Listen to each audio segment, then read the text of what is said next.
কয়েকদিন আগে ঢাকা কলেজ ছাত্রদলের একজন নেতা, সাবেক নেতা, সাবেক কমিটির ছিলেন, তিনি আমার ওপেন মিডিয়া সেলের ফেসবুক পেজে একটি কমেন্ট করেছেন যে তারেক রহমান সাহেবের রাজনীতি মিরাজ গাজী শুধু বুঝে, যত পণ্ডিত মিরাজ হোসেন গাজী আর কেউ বুঝে না।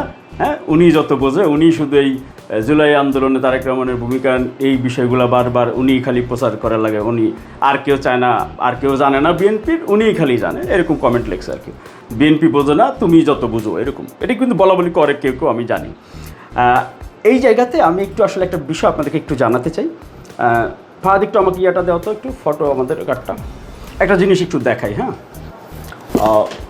এটা একটু দেখতে পাচ্ছেন নিশ্চয়ই। এখানে হচ্ছে উনি 1 2 3 4 5 6 7 8 9 এবং আরেকটা 5 আগস্টে 2 দফা উনি বক্তব্য দিয়েছেন। এইটা হচ্ছে 2014 সালে তিনি বক্তব্য দিয়েছেন লন্ডনে। উনি প্রথম 2014 সালে 15 জুলাই কোটা 5% যে কোটা দরকার সংস্কার করে সেটির ওনার রাজনৈতিক পরিকল্পনার অন্তর্ভুক্ত করেছিলেন। এটা আমার একটু এরকম আমি করেছি আমার সাধ্যমতো নিজের কাছে নিজে 14 থেকে 24 সাল পর্যন্ত কোটা সংস্কার আন্দোলনে জনাব তারেক রহমানের বক্তব্যগুলো, কখন কি বক্তব্য দিয়েছেন সেগুলার ওনার ডিজিটাল প্ল্যাটফর্মে স্ক্রিনশটসও এখানে সংরক্ষণ করা। রাখো যে তুমি যত বিএনপি বুঝো না, তুমি যত বুঝো।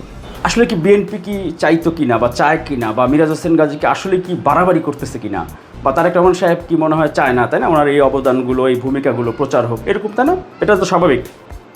একটা প্রতিবেদন প্রথমে একটু দেখেন। 2025 সালের 19 জুলাই গণঅভ্যুত্থানের প্রথম বার্ষিকীতে জনাব তারেক রহমান একটি অনুষ্ঠানে ভার্চুয়ালি যুক্ত ছিলেন। সেইখানে তিনি তার এবং তার দল এবং সমমনা যেই রাজনৈতিক দলগুলো ছিল তাদের যে ভূমিকা, সেটি তিনি প্রথমবার নিজের মুখে প্রকাশ করেছেন।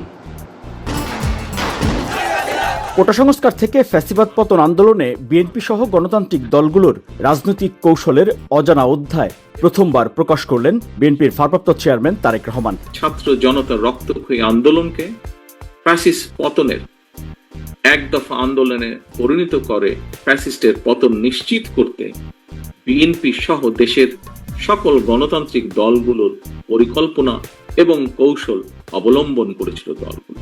তবে কোটা সংস্কারের পথ ধরে ফ্যাসিস্ট পতনের আন্দোলন যাতে দেশে বা বিদেশে কোনোভাবেই যাতে কোনো একটি পার্টিকুলার বা কোনো একক রাজনৈতিক দলের আন্দোলন হিসেবে পরিচিত না পায়, এটিও নিশ্চিত রাখা ছিল রাজনৈতিক কৌশলের একটি অংশ। জুলাই গণঅভ্যুত্থানের প্রথম বার্ষিকী উপলক্ষে 19 জুলাই বেসরকারি বিশ্ববিদ্যালয়ের শিক্ষক শিক্ষার্থীদের অনুষ্ঠানে তারেক রহমান একথা বলেন। 24-এর 18 জুলাই শিক্ষার্থীদের আন্দোলনে বিভিন্ন রাজনৈতিক দল ও সাধারণ মানুষের ব্যাপক অংশগ্রহণে সরকার পতনের বিষয়ে সেদিনই আত্মবিশ্বাসী হন তারেক রহমান। সেই অভিজ্ঞতা বলছিলেন বেসরকারি বিশ্ববিদ্যালয়ের এই অনুষ্ঠানে। কোটা সংস্কারের দাবিতে আন্দোলন শুরু হলেও 16 জুলাইয়ের পর থেকে মূলত কিন্তু আন্দোলন আর কোটা সংস্কারের দাবিতে সীমাবদ্ধ ছিল না। সারা দেশে স্ফুলিঙ্গের মতন ছড়িয়ে পড়া আন্দোলন দমন করতে তৎকালীন মাফিয়া সরকার বেপরোয়া হত্যা আর নির্মম দমন পীড়ন চালাতে শুরু করেছিল। সেই মাফিয়া সরকারের গুলি বন্দুকের ভয়কে উপেক্ষা করে, বিশেষ করে 18 জুলাই থেকে দল মত নির্বিশেষে যেভাবে রাজপথে বুকের তাজা রক্ত ঢেলে দিয়েছিলেন একজন রাজনৈতিক কর্মী হিসেবে, সেদিন থেকে আমার চূড়ান্ত বিশ্বাস জন্মেছিল যে মাফিয়া সরকারের পতন এখন শুধুমাত্রই সময়ের ব্যাপার। 24-এর 18 জুলাই আন্দোলন চলাকালে ভার্চুয়াল বক্তব্যেই তারেক রহমানের রাজনৈতিক দূরদর্শিতার প্রমাণ মেলে। খুনি হাসিনা জনগণের কাছে আত্মসমর্পণের দ্বার প্রান্তে, এখন শুধু সময়ের অপেক্ষা মাত্র। এদিকে বেসরকারি বিশ্ববিদ্যালয়ের অনুষ্ঠানে তারেক রহমান আরো বলেন, কোটা সংস্কার বিষয়টি বিএনপির কর্মপরিকল্পনায় অন্তর্ভুক্ত ছিল বহু আগে থেকেই।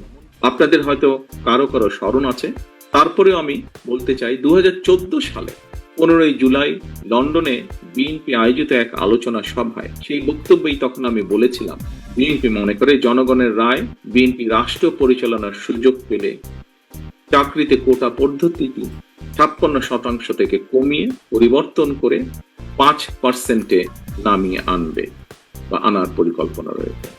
সেদিনই বলেছিলাম 2014 সালে। নেতৃবৃন্দ, আমি দৃঢ়ভাবে আরো বিশ্বাস করি বাংলাদেশের মেধাবীরাই পারে বাংলাদেশকে এগিয়ে নিয়ে যেতে। সেই মেধাবীদের জন্য জায়গা করে দিতে সরকারি চাকরিতে কোটার হার থেকে কমিয়ে মেধাবীদেরকে জায়গা দেওয়ার জন্য 5% মধ্যে নিয়ে আসা উচিত। 14 থেকে 24 গণতন্ত্র পুনরুদ্ধারের আন্দোলনের মধ্যেই 2 দফা কোটা সংস্কারের দাবিতে শিক্ষার্থীদের আন্দোলন। সেই ধারাবাহিকতায় 24 জুলাই গণ অভ্যুত্থানে পতন হয় ফ্যাসিবাদী সরকারের। জুলাই গণ অভ্যুত্থানের প্রথম বার্ষিকীতে তারেক রহমান সাহেব নিজে ওনার মুখে উনি বলতেছিলেন ওই সময় ওনার যে ভূমিকা, এবং 18 জুলাই উনি নিশ্চিত ছিলেন শেখ হাসিনার পতন এখন সময়ের ব্যাপার মাত্র, এবং রাজনৈতিক কৌশল সম্পর্কে বলছিলেন। কিন্তু বাংলাদেশের কোনো গণমাধ্যম কিন্তু এটা প্রচার করেনি, সংঘবদ্ধভাবে ব্ল্যাক আউট করে দিয়েছে। অন্ততপক্ষে এখন তো মনে হইল যে মিরাজ হোসেন গাজী একাই শুধু বাড়াবাড়ি করে অতি রঞ্জিত করে। এরপরে তিনি বলেছিলেন আরেকটি অনুষ্ঠান যে 5 থেকে 8 আগস্ট 2024 তখন সরকার ছিল না, প্রশাসন ছিল না, ওই সময় সারা দেশে বিএনপি নেতাকর্মীরা মাঠে পাহারাদারের ভূমিকা পালন করেছে। তারেক রহমান নিজে বলেছেন শেখ হাসিনা এবং শেখ রেহানা ওনার ছোট বোন ভারতের উদ্দেশ্যে তারা। এমন পরিস্থিতিতে প্রায় 6000 মাইল দূরে থেকেও প্রিয় মাতৃভূমির বিজয়ী জনতার পাশে বিএনপির ভারপ্রাপ্ত চেয়ারম্যান তারেক রহমান। বৈষম্য বিরোধী ছাত্র আন্দোলনে নিয়মিত দিক নির্দেশনা দেওয়ার ধারাবাহিকতায় দেশের শান্তি শৃঙ্খলা ও স্থিতিশীলতা বজায় রাখতে হাল ধরেন তিনি। বাংলাদেশের সাহসী ছাত্র জনতাকে বিরচিত অভিনন্দন। 17 বছর নির্যাতন, মামলা, হামলা, বাড়িঘর ছাড়া ফেরারি জীবনযাপন করা লাখ লাখ বিএনপি নেতাকর্মীর প্রতি কঠোর নির্দেশনা তারেক রহমানের। বিজয়ীর কাছে পরাজিতরা নিরাপদ থাকলে বিজয়ের আনন্দ মহিমান্বিত হয়। অনুগ্রহ করে কেউ প্রতিশোধ কিংবা প্রতিহিংসা পরায়ণ হবেন না।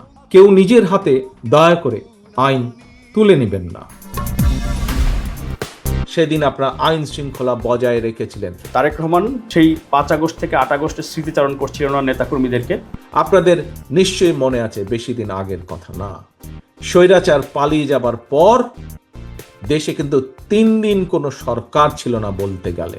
কিন্তু সেই সময় দেশের আইন শৃঙ্খলা হোক, এবং তার কয়েকদিন পরে হিন্দু সমাজের সম্প্রদায়ের পবিত্র একটি পূজা উদযাপিত হয়েছিল, এবং তখন বিএনপির প্রত্যেকটি নেতাকর্মী আমরা কেন্দ্র থেকে নির্দেশ দিয়েছিলাম, কিন্তু আপনারা প্রত্যেকে পরিশ্রম করে সেদিন আপনারা আইন শৃঙ্খলা বজায় রেখেছিলেন, যাতে কোথাও কেউ কোনো সুযোগ নিয়ে কোনো অকারেন্স করতে না পারে। দফায় দফায় ভিডিও বার্তার মাধ্যমে উনি যে নেতৃত্ব দিয়েছেন প্রতিশোধ পরায়ণ হবেন না, কেউ আইন নিজের হাতে তুলে নেবেন না। কাজেই ওই যে 3 দিন সরকার ছিল না, তখনও আপনাদেরকে আমরা নির্দেশ পাঠিয়েছিলাম যে প্রত্যেক জায়গায় আপনাদেরকে জনগণের সাথে থাকতে হবে, জনগণের জানমালের ক্ষতি যাতে কেউ করতে না পারে সেই দায়িত্ব আপনাদের সকলকে নিতে হবে। এবং আপনারা সজাগ থেকেছিলেন, সতর্ক থেকেছিলেন। ফলে যখন কোনো দেশে সরকার ছিল না, যখন কোনো কিছু কাজ করছিল না, বিএনপির নেতাকর্মীরাই কিন্তু সেদিন দেশকে ধরে রেখেছিল, দেশের আইন শৃঙ্খলা পরিস্থিতিকে ধরে রেখেছিল।